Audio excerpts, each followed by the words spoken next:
Let's dive into transhumanism.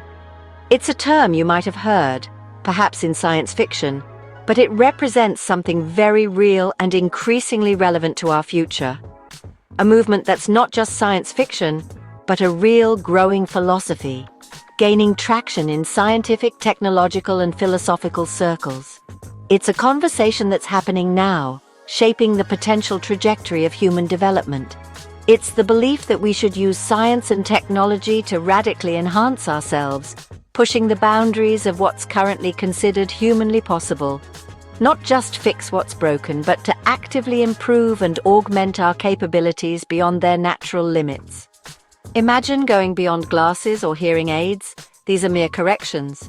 Think stronger bodies, enhanced with exoskeletons or advanced materials, sharper minds, boosted by neuroenhancements and brain-computer interfaces, and maybe even much longer lives, potentially extending our lifespan significantly through advances in biotechnology and regenerative medicine. Transhumanists want to take evolution into our own hands, consciously guiding our development, aiming to overcome aging, viewing it as a disease to be cured rather than an inevitable process. Disease eradicating illnesses that plague humanity and even death, pushing the boundaries of what it means to be alive. For them, our biological limits are problems to solve, not facts to accept. They see these limitations as barriers to be overcome through innovation and technological advancement, through genetic engineering, manipulating our DNA to enhance desirable traits and eliminate genetic predispositions to disease, AI, leveraging the power of artificial intelligence to augment our cognitive abilities and create new forms of intelligence, and nanotech, building devices at the molecular level to repair and enhance our bodies from the inside out. They see a future where we can eliminate suffering and expand our potential, unlocking human capabilities we can only dream of today. The appeal? Living longer, extending our healthy years and experiencing more of life, healthier, free from the burden of disease and physical limitations, and smarter, with enhanced cognitive functions and the ability to process information at unprecedented speeds, maybe even learning a new language in hours or never forgetting a thing. Imagine the possibilities. It's about making life fundamentally better, not just for individuals, but for humanity as a whole, creating a future where everyone has the opportunity to thrive.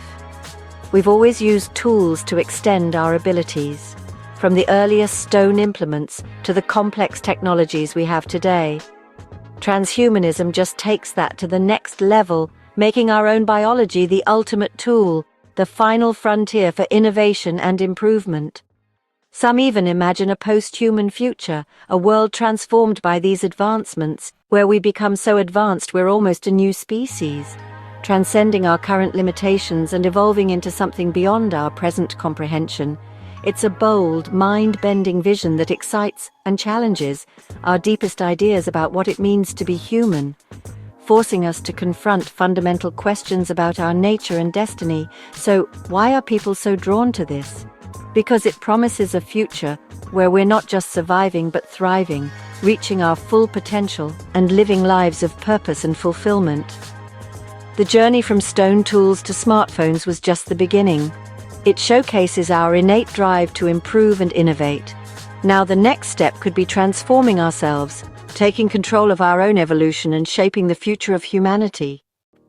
The dream of improving humanity isn't new. In fact, it's deeply rooted in our history. It's an ancient aspiration echoing through the ages and found in the myths of heroes. These stories, passed down through generations, reflect our innate desire to overcome limitations and achieve something greater. We see it in tales of gods and immortals, beings who represent the pinnacle of power, knowledge, and longevity. These figures have always captivated our imaginations, embodying the potential for a life unbound by the constraints of mortality.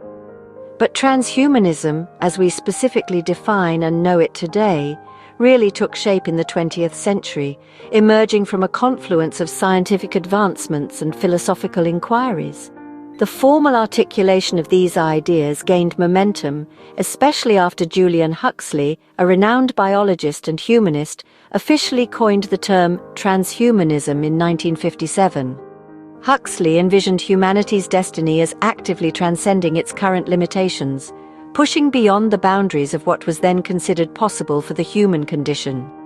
He believed in leveraging the power of science and technology to unlock new possibilities, enhance our capabilities, and ultimately evolve into something more. Building upon this foundation in the 1960s, the futurist FM 2030 introduced the concept of transhumans. He described these individuals as people already actively integrating emerging technologies and embracing evolving values, effectively bridging the gap between our present and a potentially post-human future. Demonstrating his commitment to this vision, he even legally changed his name to FM 2030, reflecting his optimistic hope of living long enough to see the year 2030. The transhumanist movement began to solidify and gain structure in the 1990s, largely thanks to the efforts of thinkers like Max More, who played a crucial role in organizing and formalizing its core principles. He also founded the Extropy Institute, which became a central hub for transhumanist thought and activism. What initially started as a fringe idea, discussed in relatively small circles, has now steadily gained traction and is increasingly discussed in mainstream settings, including universities, corporate boardrooms, and even government institutions worldwide. The rapid and accelerating advances in fields like genetics, artificial intelligence, and robotics have collectively contributed to making what was once considered purely fantastical and science fiction seem increasingly within the realm of possibility. As a result, the central question surrounding transhumanism has significantly shifted from a speculative what if to a much more immediate and practical how soon. Beyond Huxley and FM 2030, key figures have shaped transhumanism. Max More gave the movement its philosophical backbone, outlining values like perpetual progress and intelligent technology. Nick Bostrom at Oxford studies existential risks, threats that could end humanity, and urges caution with powerful tech. Ray Kurzweil predicts a technological singularity where AI surpasses us and we might merge with machines. Organizations like Humanity Plus and the Future of Humanity Institute drive research and debate. These thinkers and groups push the boundaries of what's possible and what's wise. They're not just dreaming, they're building the future, one breakthrough at a time. The movement is a blend of bold vision and careful planning. So what is it that transhumanists are really striving for? What's the core of their vision for the future of humanity? It boils down to three fundamental goals: longer life, extending the human lifespan significantly, sharper minds, enhancing our cognitive abilities and intelligence, and greater well-being, fostering emotional and psychological resilience. First, radical life extension. Treating aging not as an inevitable process but as a disease, a condition to be actively cured, not passively endured. The ultimate goal isn't simply about adding more years to our lives, but about ensuring those years are healthy, vibrant, and full of vitality. Second, cognitive enhancement, boosting memory capacity, accelerating learning processes, and significantly enhancing overall intelligence. This could be achieved through advancements in genetics, the development of sophisticated brain-computer interfaces, or the utilization of AI assistants. Imagine having instant access to a vast ocean of knowledge, or the ability to master new skills in a matter of days rather than years. Third, emotional and psychological well-being, leveraging technology to alleviate suffering, cultivate happiness, and unlock deeper levels of creativity. This isn't about eliminating all challenges or erasing struggle from the human experience, but about empowering us with more effective tools and strategies to navigate those challenges and ultimately thrive. These three goals are deeply interconnected and interdependent because a longer life is significantly more fulfilling when coupled with a sharp mind and robust emotional health. Transhumanists envision us as active architects of our own evolution, rather than simply being passive products of biological determinism. The ultimate vision is a future where human flourishing is the norm, not a rare and exceptional occurrence. It's fundamentally about unlocking the full spectrum of human potential on a scale that we can currently only begin to imagine. The central question that remains is, Just how far are we willing to go in pursuing these transformative possibilities? How do we get there? With powerful new technologies, genetic engineering like CRISPR could eliminate inherited diseases or enhance strength and intelligence. Artificial intelligence is already everywhere, but the real leap is artificial general intelligence, AI as smart as or smarter than us. Transhumanists imagine merging with AI, using brain-computer interfaces to boost our minds. Nanotechnology could mean tiny robots repairing our bodies from the inside, fighting disease at the cellular level. These advances could revolutionize medicine, manufacturing, and even what it means to be alive. Mind uploading, digitally copying a person's mind, remains speculative, but it's a serious topic for some. If possible, it could mean digital immortality or new forms of existence. Each technology brings promise and big questions about identity, ethics, and control. The future toolkit is powerful, but must be used wisely. Transhumanists aren't just optimists, they're also deeply concerned about existential risks. The same technologies that could save us could also destroy us. AGI could become uncontrollable, pursuing goals misaligned with ours. Nanotech could go awry, as in the grey goo scenario of self-replicating machines. Other risks include engineered pandemics, nuclear war, or even physics experiments gone wrong.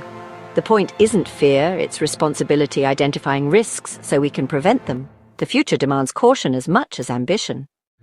Not everyone agrees on the path forward.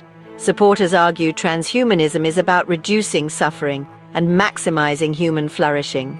They see it as the next step in our long history of using tools to overcome nature's limits. Enhancing health, intelligence, and happiness is, to them, a moral imperative. Some believe it's essential for survival. Our current minds may not be enough to solve global challenges. Freedom and choice are central. People should decide how to use technology on their own bodies. Proponents envision a diverse future, where everyone can pursue their own version of a good life. For them, transhumanism is the ultimate expression of human potential. But the debate is far from settled. Critics raise tough questions. Will enhancements only be for the rich, deepening inequality? Could we lose something essential about being human? Our shared struggles, our art, our history? There are ethical dilemmas, long-term safety, consent, especially for children, and unforeseen consequences. Technologies could be misused for control or coercion, not just freedom. Progress isn't always moral. Power brings responsibility. Critics urge humility, caution, and a focus on justice as we move forward. The risks are real and the stakes are high. We're at a crossroads. Transhumanism is no longer just sci-fi, but a real possibility. The debate is urgent: unlimited potential versus new dangers and divisions. There are no easy answers, just complex trade-offs and big questions. The future must be shaped by open, inclusive conversations, not just by scientists or billionaires. Strong ethics and fair access are essential. Our wisdom must keep pace with our technology. Is radical enhancement the next step, or a path to something we'll regret? The answer depends on choices we make now. The future of humanity is in our hands.